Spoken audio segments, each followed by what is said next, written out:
Thank you very much for visiting my channel. If not difficult, like and subscribe to my channel to always be aware of events. Thank. Wildlife hospitals in the Bay Area were recently flooded with baby squirrels who plummeted out of their nests in search of relief from the scorching heat wave.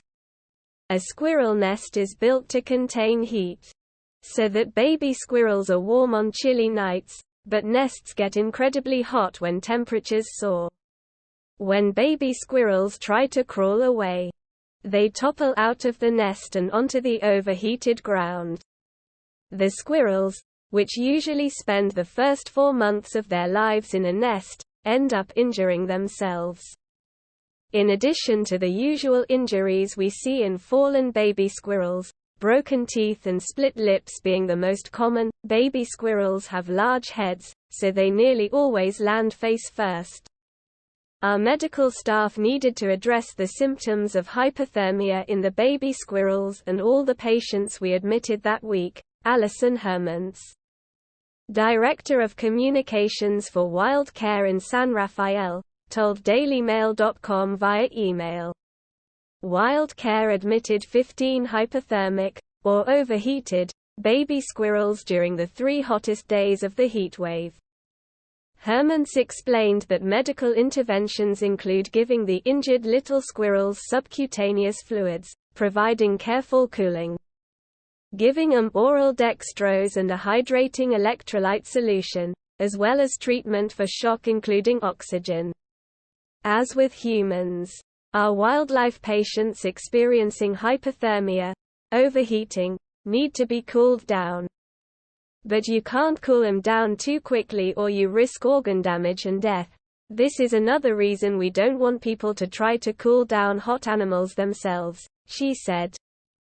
It needs to be done with great care. Seizures are a real risk with hypothermia. So that's another reason patients must be monitored closely. Hermans also told DailyMail.com that when conditions are good for mating, tree squirrels in the area are known to produce a second brood in late summer or early fall. She added that they've seen a baby boom of sorts since late August, which she called a squirrel palooza, noting that the center was already caring for 40 babies even before the heatwave hit. The Wildlife Center of Silicon Valley was caring for over 200 tree squirrels as of Saturday and they were expecting more. Out of that group, most were blanketed in small cages and a few dozen were being cared for at volunteers' homes.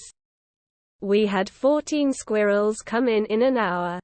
People were lined up outside the gate to get in when we opened, Laura Hawkins, executive director of the Wildlife Center of Silicon Valley, told CBS News. It's a tidal wave. Yeah. All the center's volunteers had to pull shifts to do hand feedings for the distressed squirrels 4 times a day. Some of them are really docile, Andy Young, a volunteer at the center, said. Like you wouldn't think that, but some of them will just lay there and happily get fed when they are younger. Staffers told the news outlet that when the squirrels are released, they should easily be able to revert to living in the wild. Buffy Martin Tarbox of the Peninsula Humane Society, which was treating 101 squirrels, told the Mercury News. They're literally jumping from their nests to escape the heat. The young animals don't have the climbing skills to get back up.